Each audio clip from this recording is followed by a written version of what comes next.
showing out, making moves, no doubt. FFA pride, it's what we're all about. From classroom dreams to real world flair, we got the stories you won't find anywhere. Beyond the jacket where the stories unfold, voices of the future, fearless and bold. Tune in now, let the passion ignite. It's more than a jacket, it's a way of life.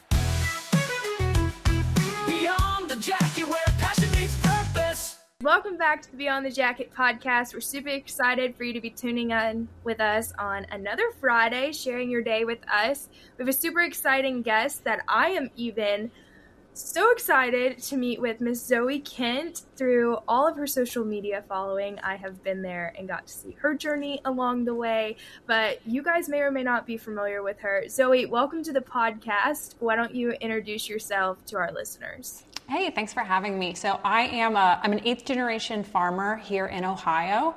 I bought my dad out of our farming operation 4 years ago. So I'm going into my 5th season of being the girl in charge, and we grow corn and soybeans and then post online. Well, there you go. It's great to advocate for our industry and especially women in agriculture. It's an empowering narrative to live in. Being 7th generation. So not quite 8, but we're getting there and moving through the advocacy process. Can you talk a little bit about how that process started of buying your dad out of the farm, what that looked like? Yeah, so I like to say our succession plan is kind of like a 3-part series. So first I came back to the farm, I worked for my dad, and then we became partners. So we formed an LLC, and then my dad came to me after a couple of years. He's like, I think I'm ready to retire. And I just remember being incredibly nervous and feeling like I was way too young to be taking over things. But he was very insistent that he would still be mentoring me, helping me along the way. And it's better to be in that role, kind of like making the decisions myself. And I definitely have felt that, because it's a lot different to watch someone, even as your partner, make a final decision versus being in charge of things yourself and only having yourself to blame for your poor marketing decisions. I can understand that, coming from a family operation and just watching my mom go through a similar process in that. And the weight of those decisions are very heavy, especially being a generational producer. And as agriculturalists, we never want to see that lost or developed, or in instances like that. I'm sure there was challenges. Was there a specific challenge you were like, oh my gosh, Dad, I need help, I don't know what to do type situation? Oh man, that's every day. I would say the first year that I was fully in charge, we had great prices, things were good, we had great yields, and it was okay, this isn't too bad. And then the ag economy started trending downward every year. And it's just gotten more and more stressful along the way. And I've had the opportunity to purchase a handful of fields that we'd been renting for a while. So I feel I've gone to my dad many times, crying or on the verge of tears, being how am I going to get this sorted out? How's this ever going to make sense? And he's always it's all going to work out some way or another. And he's kind of my grounding force in my life. Too. Mine definitely is too. What's a normal day look like for you on the farm, and kind of what's your daily routine? Yeah, so it really depends on what season we're in. Right now we're chomping at the bit to be in the fields and getting at least some spring work done. But obviously, first and foremost, it's always making sure everything at the farm gets done, whether that's hauling grain in the season or whatever has to happen on the farm. I do everything. I have one year-round employee, JD, who is my mechanic. So he fixes things around here, but depending on whatever season is, I could be in any piece of equipment. I kind of jump around spring and fall depending on who I have helping out. And I always get the least desirable job, or the one where no one's qualified. It's I'm just that puzzle piece that goes wherever during the days. And if it's a day that we're in the fields, I'm just posting as I go online. And if we're not in the fields, I'm working on the background of trying to edit and produce content.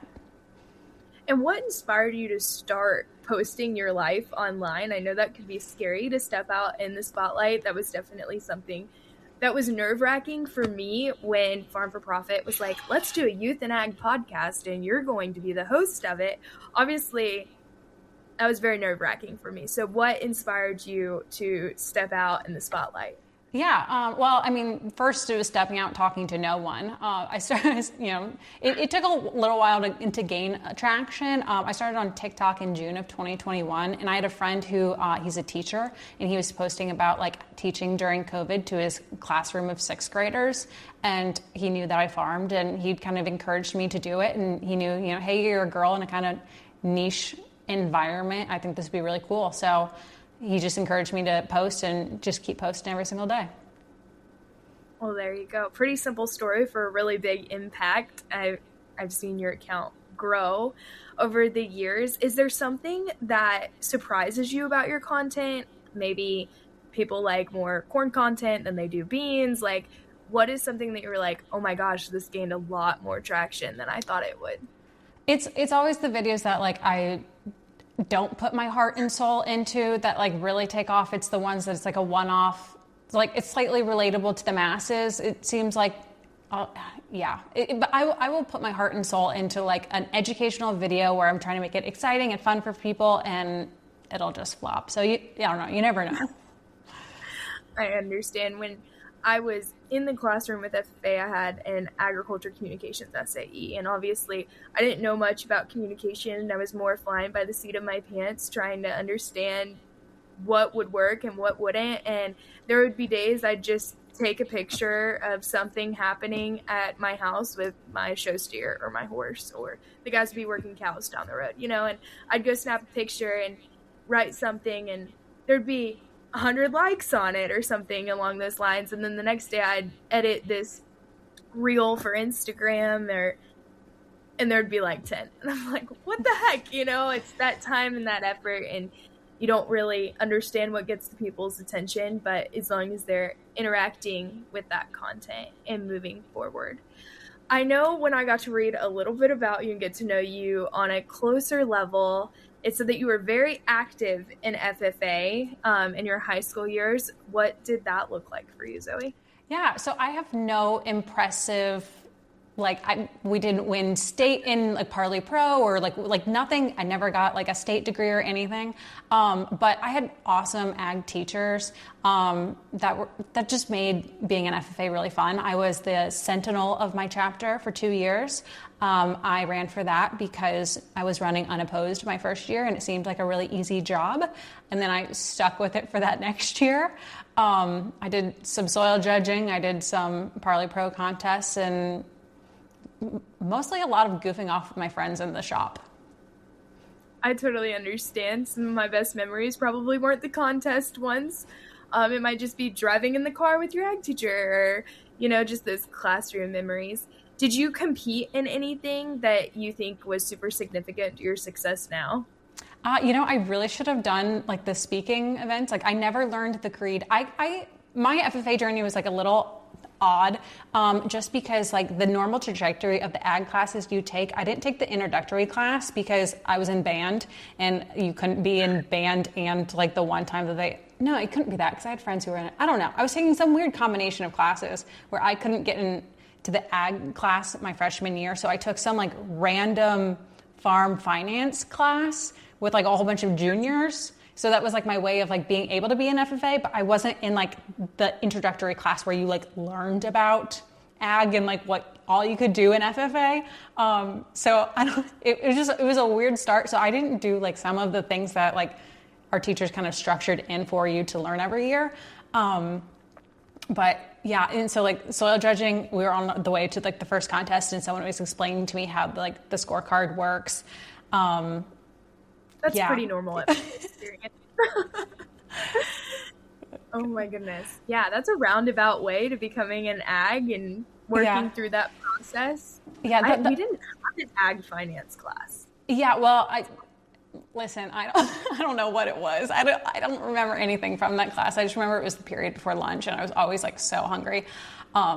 But the other thing I was going to mention, I did do Parley Pro, and so that helped me a little bit with the public speaking of like when you had to stand up and give your like 3 debates. Your debates, and like God bless Tessa Martin's soul, like my ag teacher, it was always, I would stand up, I'd start talking, I would just like ramble, and then I'd eventually just slowly sit down because I couldn't finish whatever I was trying to say. And then like she was like, Zoe, you're incredibly monotone. So that was like, I guess my first like coaching in like how to have kind of like a public presence. Yeah, I did public speaking. That was probably like my favorite part of FFA was my public speaking experience, but I hated with every bone in my body parliamentary procedure. I was not good at it. I spoke too much or too long, or I didn't know the rules, and it just definitely was not my strong suit by any means. I guess there's part of having your favorites and your least favorites throughout that process. I know that the National FFA organization just wrote an article about you a little bit ago. What did that mean to you? I'm sure that's huge. You know, I'm not trying to be like humble here. I was just scrolling and I happened to see it and I was like, oh, that's cool. And I didn't read the article because I don't know. Whenever anyone tells me like that I'm good or like they like anything about me, I'm like, no, I'm terrible. Like this is all overblown. And so I just like don't read the things about myself. But I saw that it was out there and I was like, oh, that's cool. Yeah, I could see that. At first with the podcast, I didn't want to listen to it because first of all, I don't like my voice on recording, which is kind of odd to be the host of a podcast in that nature.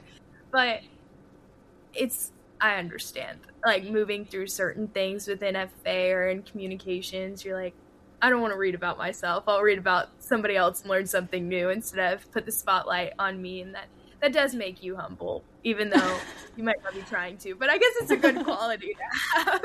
Yeah. Whenever my dad is watching my videos, he has like hearing aids and he'll connect them to his hearing aids so I don't have to sit and listen to myself. But every once in a while he'll be disconnected and immediately I'm like, Dad, no, I don't want to hear it.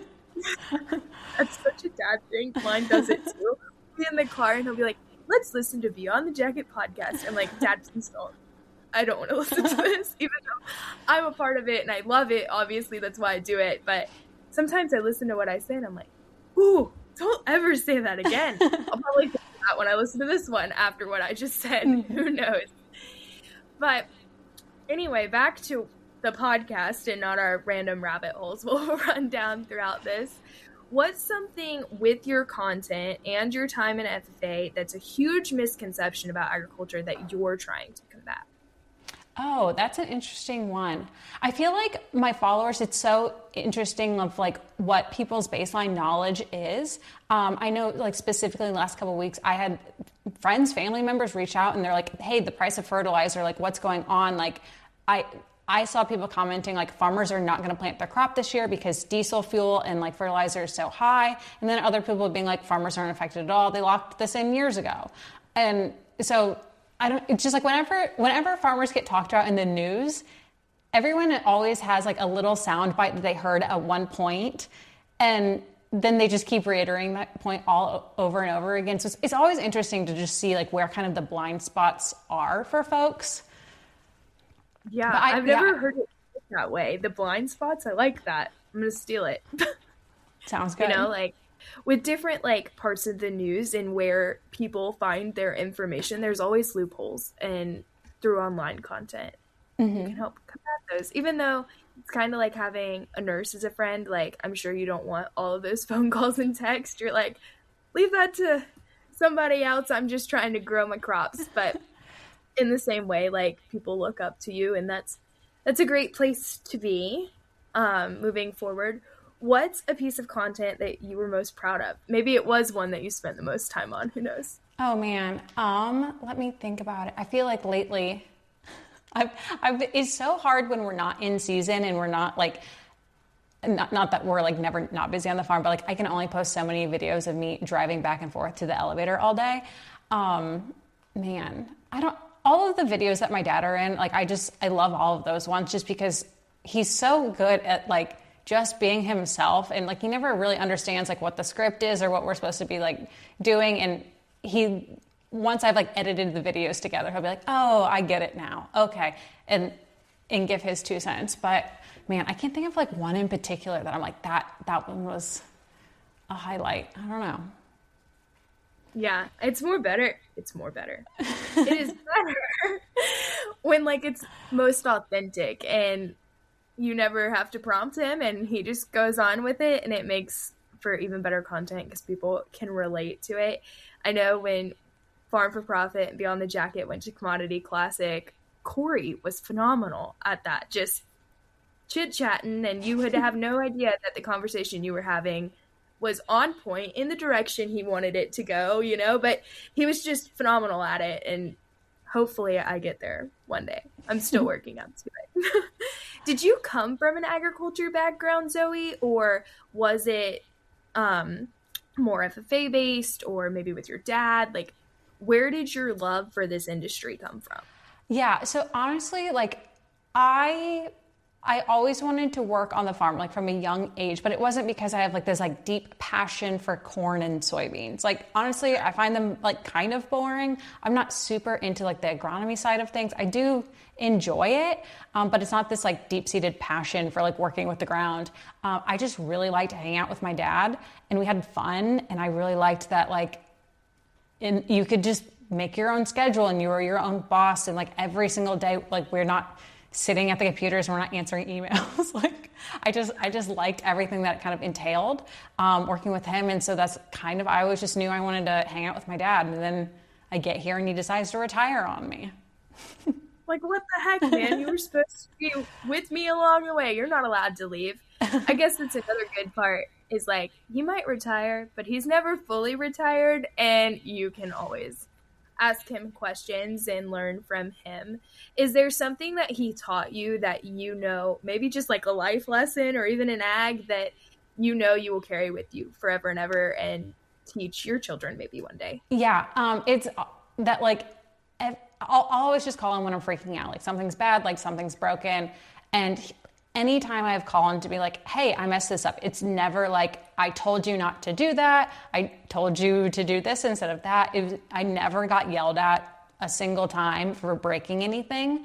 And like everyone always says, like if you're on the farm and things are breaking, like it happens to everyone. I tell any like new person working on the farm, like, hey, we're gonna mess things up. Yes, it's really expensive, big equipment, and it might be a big mistake, but like you just have to tell me, let me know. We're all breaking things. And I hope, and I think I have, like honestly, whenever anyone calls me to be like, hey, something's broken, I'm just relieved that I'm not the one who broke it.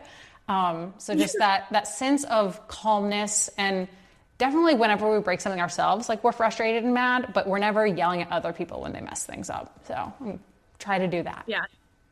Keeping a steady head and just kind of moving forward. Like, it's inevitable.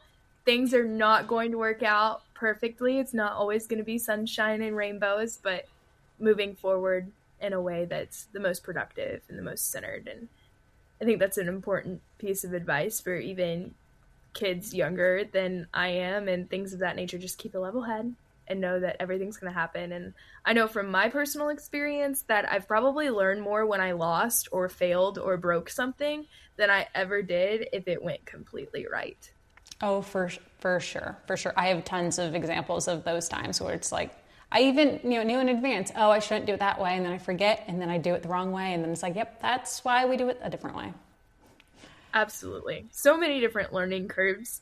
If your audience could like take one message away from you or your content, what would you want it to be? That farmers, like, we're really passionate about what we do. We're willing to do it when we're not even making money. And like, I just think there's so many misconceptions about like, why don't you do practices like this or that? And just like reminding people that like farmers, we're smart. We know different techniques, and there's probably a reason that we're doing things the way that we are. And we're trying to do the best we can with the resources that we have. That's a great way to put it. In Florida, where I'm from, Zoe, my uncle always said, like, there used to be 1 million cows and 100,000 people. Now there's 1 million people and 100,000 cows. And there's a lot of questions on the way things are done, especially environmentally, because with water and we're on a peninsula and all the things that come with being at water level. And his whole thing is like, we have to educate and we have to make sure that people know that we're providing the best products for them and that's safe and nutritious, because it's the same food that's on our plate at our family's home too. And I think that's an important message that we get to put out as communicators online that a lot of farmers don't do very well at. What's your take on ag information in the media these days. Like, I think obviously for me, it's changing and it's becoming better, but it wasn't always like that. Yeah, so I read such an interesting poll. It was called like it was the Harrison poll, where they took folks and they asked them like basically like, do you trust media sources? Do you trust social media? And it was like, I think it was like 9 out of 10 Republicans and Democrats agreed that like we need to have science-based research and like being like prolific in studying things is really important. And they also acknowledge that social media puts out misinformation and it's not a trusted news source, yet most people get their information from social media. So we have this weird, like, we all kind of know, yet like we're all still, it's like we know we're not probably using the best sources of information, and we need to like really fact check all the things that we see online, yet I'm very guilty of scrolling and seeing something wild and being like, wonder if that's true, and just like scrolling on. That's definitely me for sure. I'll be scrolling, be like, oh, that's cool. I didn't know that was real. It probably wasn't, but I was definitely fooled by it. Well, we're getting towards the end of your episode, but I always ask all the guests that come on the podcast, what's a piece of advice you would give a younger FFA member or someone that wants to pursue the same career as you? Yeah, a piece of advice I have for younger folks. So I coach cheerleading at my local high school, and I just like want to say like, the older people, everyone knows who like kids and grandkids and niece and nephews, like everyone are. And like, and I don't mean that with like you have to be so-and-so's son. So like, I don't believe in, it's not placing judgment, but like the older generation, like we're really looking at the kids and watching them grow up. And like that can have a lasting impact on like who you have relationships with down the road. Like for me, I would always love to be, expanding my operation in whatever ways make sense. And I've gotten those opportunities because my dad was a great neighbor and friend to people, and because I was hopefully not making a fool of myself growing up and and kind of like proving that I have those skills. So just remember, people are watching, no pressure, but like the older folks are definitely paying attention.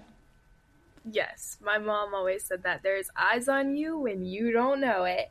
And that stuck with me. And even through college, definitely realizing that more, even though in high school, I could now say this and be okay that she was definitely right, but I didn't want to believe her. But now her words are definitely true, looking back and reflecting on that. So great piece of advice for our listeners. I hope they take that and keep that with them as they move forward. Thank you, Zoe, so much for coming on the podcast today. I enjoyed getting to know you beyond your content online and forming that connection. Listeners, thank you for tuning in again to Beyond the Jacket. Make sure to like and subscribe to our videos and follow along on Beyond the Jacket's journey.